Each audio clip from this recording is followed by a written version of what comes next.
I am Chef Diane DeMayo, and tonight's sexy date food, we are making pho. What exactly is pho? It's a Vietnamese style soup. And for me, I add a little bit of pork, beef, some ginger, cloves, star anise, and cinnamon to make the broth. Then afterwards, some rice noodles with some garnishes of bean sprouts, basil, a little bit of lime juice, and some red hot chili peppers. Let's get cooking.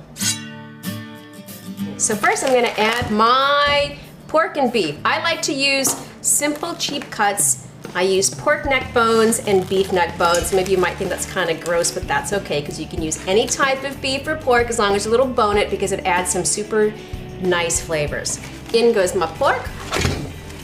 And that was approximately 2 or 3 pounds. You don't need that much, but if you're cooking for just a super sexy date, I'd say maybe 3 or 4 pieces of beef and 3 or 4 pieces of pork. I've just made enough to feed an army, but that's okay because I'm gonna eat it. All right, in goes my beef. And then next, all of my added flavorings. Garlic, I like a lot of garlic, so we're gonna go with maybe 6. I smashed them, released some of the oils and some of the flavor. One more for good luck. Now, then we're gonna use some onions. I don't like to use my fresh onions because you don't need to. I always get out my old pieces of onion, get them out of the way, use them so they're not clogging up your refrigerator. I use about a half of onion and throw it in. That's really all you need to do. And ginger. I like a lot of ginger. Peel it with a spoon. It's like having a ginger facial. But at least it smells good, right? You can walk around like that. And then I just kind of give it a couple of cuts so it releases the flavor. And that's it. Next, cinnamon. Sometimes some places will use a five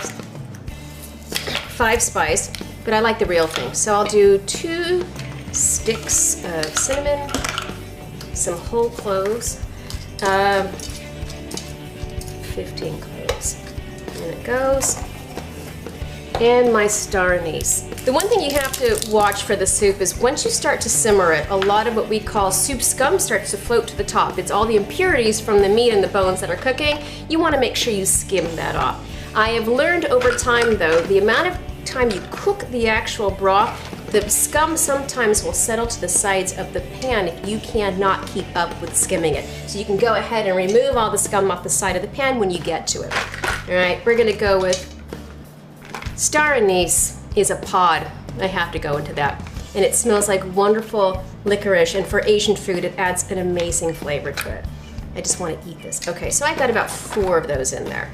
And water. We're gonna be cooking this on a slow simmer for about 3.5 or 4 hours until the meat falls off of the bone. Because basically, between using whatever else you want to use in it, you could also use some of the soft meat to go inside that soup.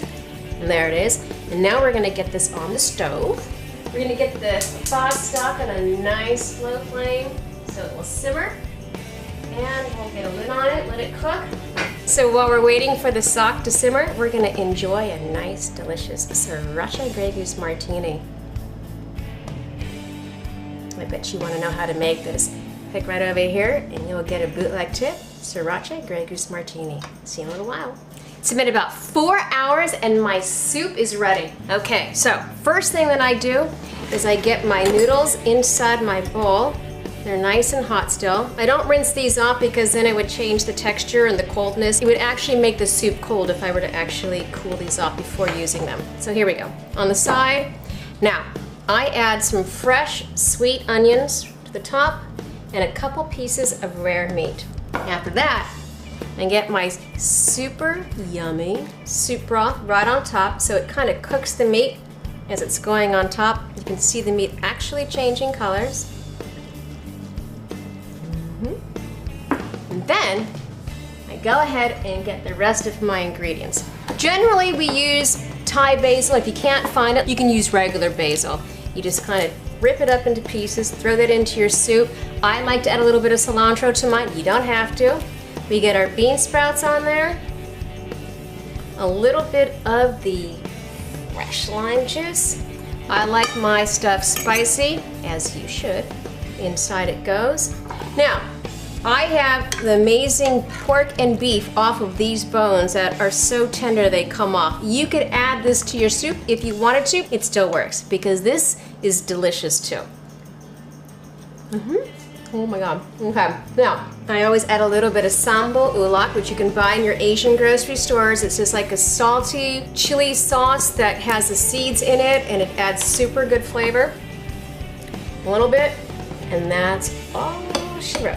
Ooh, I gotta show you. Check that out. That's the meat that was once rare. Now it's nice and kind of cooked in there. And here we go. That is so freaking good.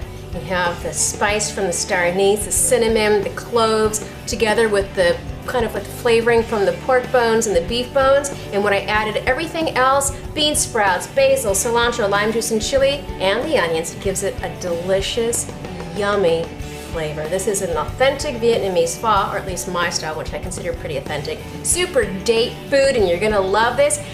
Thank you for watching, and I'll see you soon.